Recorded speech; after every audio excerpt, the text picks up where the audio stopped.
Hey guys, it's Blayde again from Pioneer Security, and we are in our retro museum room for very good reason.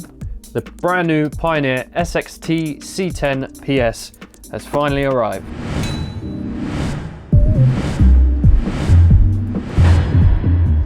Okay, so the SXT-C10PS, now this is Pioneer's retro style head unit, as there's been a massive demand to bring back the retro style units. The good thing with this is this has all of the new school style internals, so you've got your Bluetooth streaming, hands-free calls, DAB, and really good audio quality, but with that retro face, so you can put it into your older vehicles that you want to try and keep look OEM. So, as we always do, we're going to open up the box, show you the contents, and then we'll also at the end of the video install it into a car and show you how it all works. So, let's get this open.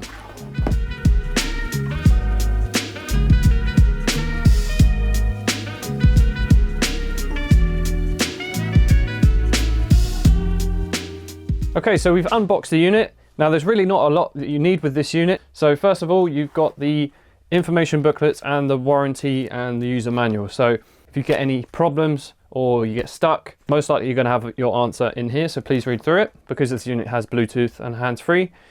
This is your hands-free microphone, plugs into the back of the unit, and then you can pop it up on your sun visor or headlining. Next, you've got your standard Pioneer loom. So ends in ISO, which is a universal Japanese plug, and you get the multi-pin plug that goes into the back of the unit. So most of the time, if it's going into an old school vehicle, you're probably already going to have these two plugs in there, or at least one of them.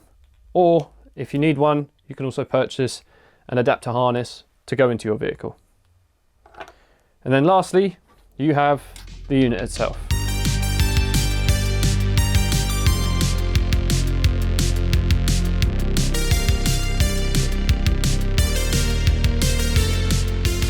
Straight away looking at the unit, awesome retro style. You've got that kind of matte black plastic look that a lot of the old school units had. You've even got the old school Pioneer logo just there, which is really nice to see that they've kept that old school logo. You've got the multi-button control, and we'll power this up later on as well, but you'll see that this is all RGB, so color changing, you can change it to whatever color you want, as well as the screen. And then you've got your forward rewind button, your backwards, your source and off button. Nice big volume control with a nice kind of notch to it. Does feel quite nice adjusting that. You got a quick dab button and an answer and end call button over here. And then under this little flap, which would normally be like a tape deck, you've got your USB and aux connection behind there.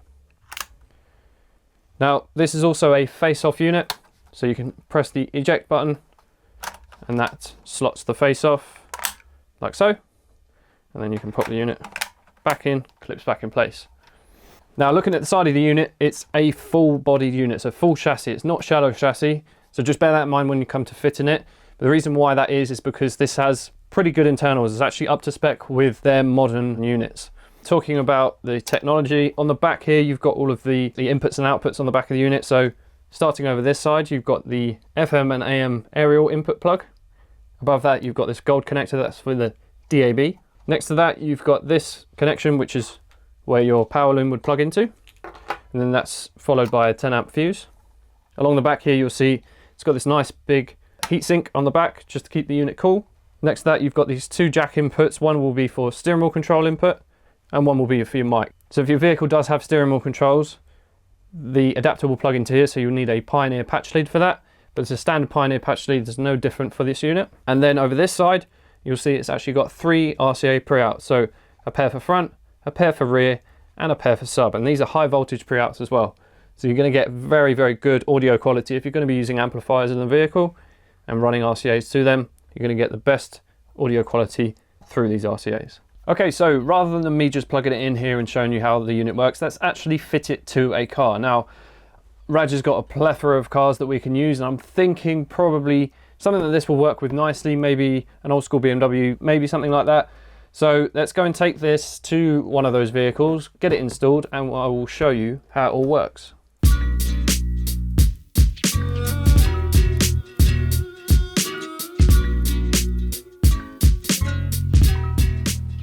Right, okay, so we couldn't find the, well, we know where it is. It's buried in the back of Raj's special garage. So we're using this red SL instead, but looking at it, already installed, you wouldn't even think that this is a brand new head unit. This looks perfect for this car. So let's turn it on. Okay, so we've got the screen turned on. We've obviously got the LEDs illuminating all the buttons and everything like that, and around the volume control. Straight off the bat, the look of this is perfect for this age of car. The flat black plastic matches the rest of the trim in the car perfectly. But let's go straight away into source. So obviously this unit's got DAB. So we do have DAB, just trying to update the list at the moment. You can listen to DAB, you pop your aerial on your windscreen, you'll get a full list on that. Next, you've got normal radio, so AM and FM, so you can scan through the channels like so. So you can go through manually, or you can press and hold, and they'll auto scan. And then over here, you've got your preset stations. So for DAB and for FM, you can preset these 6 stations. So if you want 93.6, for instance, you can preset that as number 1, press and hold it. Now that's number 1. So you can go to number 2, and then you can go back to number 1. So you can preset those all in there. You press SRC again, go to the next source, which is Bluetooth. Next source is Spotify. Then you've got aux in, and you've got Bluetooth audio. So my phone is paired, it's currently paused, but if I just play something, we won't actually play any audio, but to give you an idea, there you go, it's playing now. So as you can see, it's actually got like a graphic EQ that comes up. So the music is playing at the moment in the background. You can actually change this if you hit the display button here. You can change it to device info, so showing that my phone's connected. Track info, it will show what track's playing. And then your elapsed time, which is obviously the time that's taken via playing. And then you can just have the clock if you want as well. And spinning up is the display. Now you also have a quick DAB function over here on the left. You can tap on DAB and that will take you straight to DAB. So if you're in Bluetooth, for instance, you haven't got to keep hitting source to try and find DAB, you just hit DAB. So it's nice and easy. And then next to that, you've got a phone call answer and decline button. So you can answer the phone call through that if someone's calling you, and then you can end the call through that as well whilst you're in the phone call. Next, you've got the back button over here. So this is to, if you're deep in a menu, so for instance, go into menu by tapping the volume knob, click on system, go to, I don't know, app control, for instance. To get out of there, you just hit back, back, and back, and then you're back into the main menu. Then also, if you are in FM, so let's go to the FM source quickly. So radio. If you want to change the band, so you can go FM1, FM2, and FM3 by hitting the band icon, which is the same button as back. And then you can go into medium wave, and then you can go back into FM as well. So under this flap here, as we saw earlier, you've got the USB and the aux connection, so you can plug your phone in via that, stream your music via the aux cable, or plug your phone in just to charge it if you need to. And then also, because this is a completely RGB face, you can change the colors. So if we tap on the volume knob to go into the menu settings, let's go over to illumination. You can change the brightness through here as well. So if you don't want the key brightness so bright, you can turn it up and down as you need to. So we'll leave that on 10. And you scroll over to display brightness, you can turn that up and down as you need to, so that will just affect the display. And then you can go to, if you go back from illumination, you go to brightness, and then you can go to phone color. So if someone's calling you, you can change how that displays. If you just want it flashing, or if you want different effects, you can go through all of that and change that how you need to. Then you can turn the illumination effects off as well. And then you've got color. So you can change the key color to match the cars, what we normally do. So the illumination on the dash on this is orange, so we've set it to orange. But you can go to whatever color you want. There's loads of different color options. As it's completely RGB, you can even go into custom. Let's do both color. You can change that. Or if you just want the display color to be, I don't know, pink, for instance, and then you want the key color to be purple, you can do that however you want it. And then if we go back and then scroll over to dim settings, so it's a manual dimmer at the moment, so you can manually turn it down so when you turn the lights on, or you can go into sync illumination, which will do it via the lights, or you can sync the clock, so it will do it via time, or you go back into manual. So then you're back into brightness, so you can come back out of there. You can go into your system settings and change all the settings you need to through there. I'm not going to go through and bore you with all those settings. Function settings, again, pretty self-explanatory. It will tell you what it needs to do there with mostly like traffic announcement settings and stuff like that. And then you've got audio settings. Now, because this is a modern unit inside, you've got all of the EQ settings and crossover settings that you would ever need. So let's go into EQ settings, for instance. You've got all the preset EQs here. So you can go through to that. And then you can go to fader, so fader and balance. You can turn the subwoofer pre-out on or off. You can change the speaker level on one side or the other. If you want the front left to be slightly louder as it's a bit further away, you can do that. Then you've got crossover settings. You can set a front, rear and subwoofer crossover setting. You just have to make sure that subwoofer pre-out is turned on. So let's go back, turn that on. So you can change the phase of the subwoofer through this as well. So you can have it on normal, or if you click on it, you can be on reverse.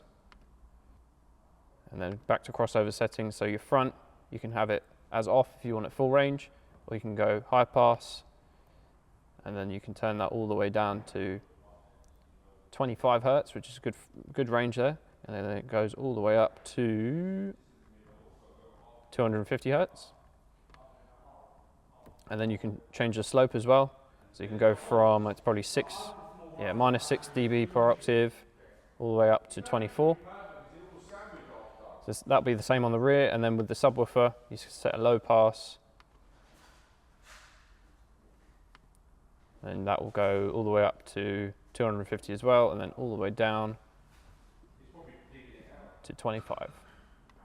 So you can position as well, so you can actually do time alignment with this. So you can do position, front, right, time alignment, initialize that, or you can set it as a custom. So you can actually measure your time alignment and do all that through this. So it's essentially got a built-in DSP, so it's a very good unit.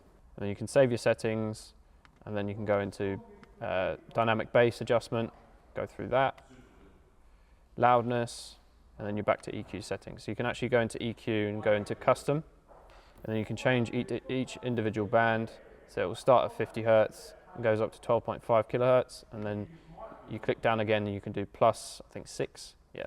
Plus 6 and then probably minus 6 as well. So you can do all full manual EQs, and then you can save that as a custom 1 or custom 2 if you need to flick between the two, depending on what kind of music you're listening to.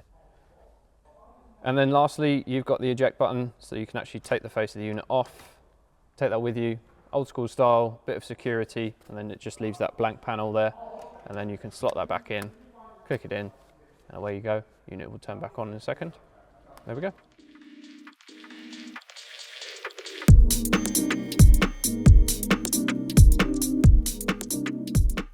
Okay, so that was a overview and unboxing of the brand new SXT-C10PS Pioneer Retro unit. Now, I am massively impressed with this. Pioneer have absolutely smashed it. They've not only made it a perfect retro style unit that's gonna cover quite a lot of older vehicles, but they've not cheaped out on the internal brain of the unit. It's still a fantastic product.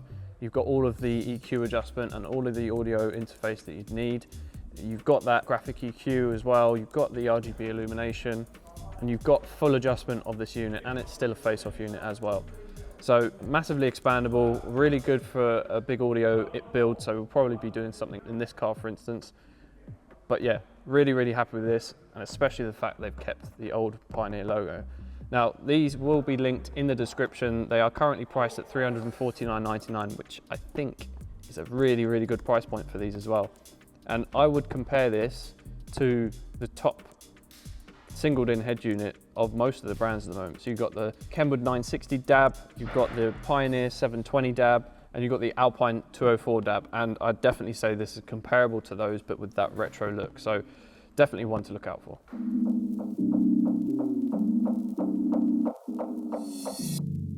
So this is a fantastic unit. I'm really, really impressed with it. And I'd even go as far as to say, from my understanding and looking at this unit, this is better than the Blaupunkt. And the Blaupunkt unit, the SQR46, is one of our most popular old school style units. Now, drop it in the comments. Should I do a comparison review between the new Pioneer SXT-C10PS and the retro Blaupunkt SQR46 DAB, the Bremen? If you'd like to see that, drop it in the comments. But I hope you've enjoyed this video. Make sure you like, share, and subscribe, and I will see you in the next one.